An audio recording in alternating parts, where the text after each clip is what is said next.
Okay. Kumusta mga apo, mga anak? Wala, naging busy lang ako. So, kaya mag-share lang ako ulit ng libro ko. Nasa chapter 13 na tayo. Si Mr. Tooth, Mr. Sweet Tooth. Okay. Ang una kong naging trabaho dito sa Amerika ay isang mag-asawang Amerikano. Sa isang mag-asawang Amerikano, okay. Si Mr. ang may sakit at si Mrs. naman ang maayos pa at siyang nag-aalaga sa kanyang asawa. Kailangan niya ng tulong kaya ako ang kinuha bilang caregiver. Si Mr. ay may diabetes.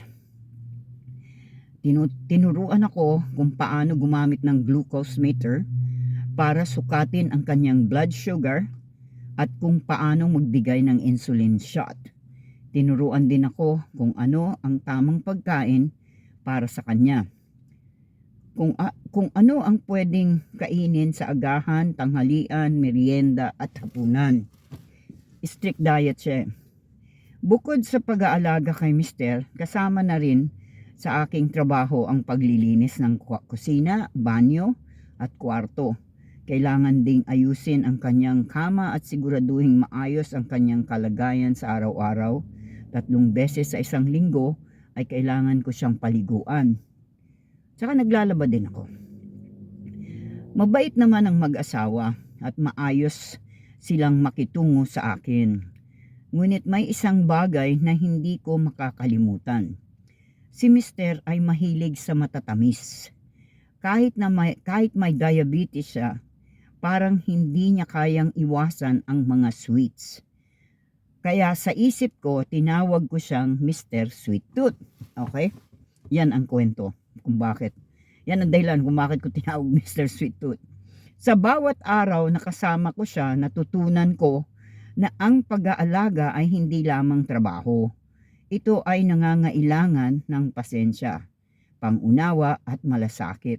Hindi madaling mag-alaga ng may sakit. Ngunit kapag ginawa mo ito ng may puso, nagiging mas magaan ang lahat. Pagninilay o reflection. Sa karanasang ito, natutunan ko na ang pagiging caregiver ay hindi lamang tungkol sa pag-aalaga ng katawan ng isang tao. Ito rin ay tungkol sa pangunawa sa kanilang kahinaan, sa kanilang mga ugali. Sa kanilang mga kahinaan, sa kanilang mga ugali at sa kanilang mga pangangailangan. Anyway, minsan sa buhay, may mga bagay tayong alam na hindi mabuti para sa atin. Ngunit nahihirapan pa rin tayong iwasan. Katulad ng pagmamahal ni Mr. sa matatamis. Ngunit sa kabila nito, kailangan pa rin natin ng mga taong mag-aalaga, magpapaalala at magmamalasakit sa atin. Okay. Ayan si Mr. Tooth, hindi maiwasan talaga kasi ganun naman pagka may sakit ka, kung ano yung bawal gusto mo. Sa huli, napagtanto ko na ang bawat tao ay may kanya-kanyang laban sa buhay. At kung may pagkakataon tayong makatulong kahit sa simpleng paraan lamang, yon ay isang biyaya na dapat nating ipagpasalamat sa Diyos. Yeah. Mabait naman sila yung family, mabait. Walang problema. Yung wala na yun, patay na yun, no? Kasi 1996 ako doon Anyway, yun ang unang-unang trabaho ko. So, unawain mo, pero in a nice way. Kailangan nakikipag-usap ka sa kanila in a nice way. Hindi yung ikaw ang parang matapang. Meron kasi, hindi ko nilalahat to, no? Pero talaga, merong mga caregivers na masungit. Na, yung para kalmado lang. Kasi, hindi na nila gusto yung kanilang kalagayan kung tutuusin, di ba? So, kailangan medyo lambing ng konti. O yung mahinahon na pakikipag-usap, ipapaliwanag ninyo. Papaliwanag mo ng maayos kung bakit hindi na kailangan. O kaya may reward konti. Yung ganon. Ganon talaga.